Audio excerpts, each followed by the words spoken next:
여러분 안녕하십니까? 이어서 지역 소식입니다.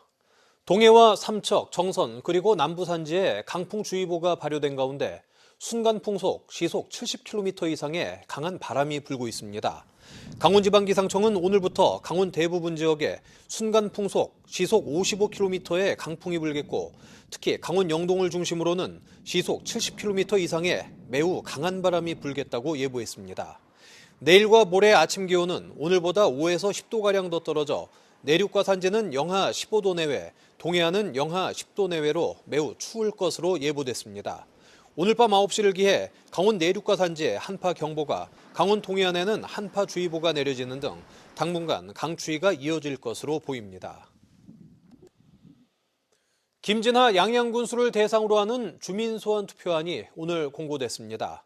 양양군 선거관리위원회는 김진하 양양군수의 군수직 적격 여부를 묻는 주민소환 투표를 공고하고 오는 26일 투표를 실시한다고 밝혔습니다.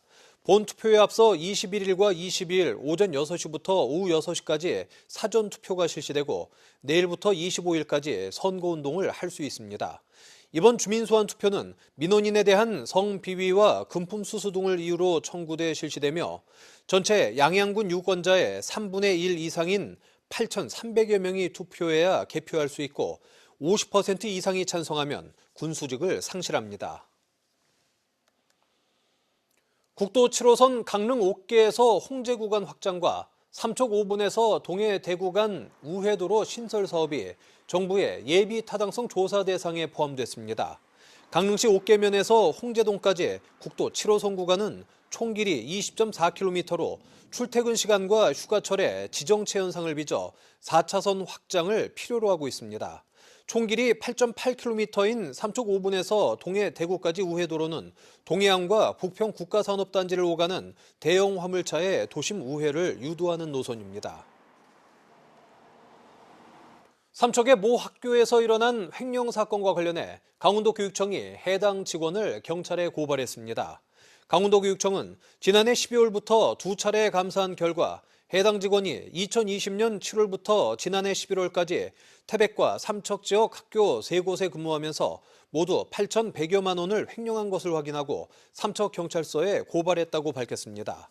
해당 직원은 학교 회계 지출 업무를 맡아 사무용품과 소모품을 구입하는 것처럼 결제를 받은 뒤 개인 물품을 사는 방식 등으로 횡령한 것으로 확인됐습니다. 강원도교육청은 횡령 금액에 대해서는 변상 명령을 내리고 학교장과 행정실장 등 관련자 8명도 징계 조치할 방침입니다. 정성군의 고향사랑기부제 답례품이 큰 인기를 얻으며 지난해 모금액이 전년보다 30% 늘었습니다. 정성군에 따르면 정성군 고향사랑기부제 모금액은 약 2억 5천만 원으로 전년 1억 9천만 원보다 30% 늘었습니다. 이처럼 모금액이 크게 늘어난 이유는 명품 사과로 소문난 임계사과, 참 들기름 세트와 정선 한우 등 답례품의 인기가 크게 늘었기 때문입니다.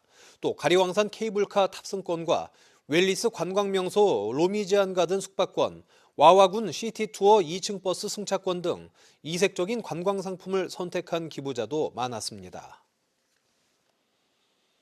2026년 ITS 세계총회 개최지 강릉시가 지능형 교통체계 ITS를 직접 체감할 수 있는 시민 견학 프로그램을 운영합니다.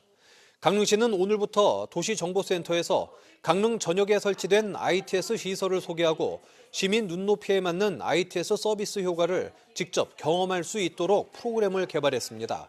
견학 프로그램에 참여하면 자가통신망이나 교통정보 수집 시스템, 스마트 교차로, 도로 전광판, 스마트 횡단보도 등 다양한 지능형 교통체계를 직접 체험할 수 있습니다. 또 가상현실 기술을 활용해 실제 도로와 똑같은 가상 공간에서 운전하며 주행 환경과 보행자 안전을 체험할 수 있도록 시설도 마련했습니다. 태백시가 태백시 체육회에서 제기한 국민체육센터 관리 위탁 거부 취소 청구 소송에서 최종 승소했습니다.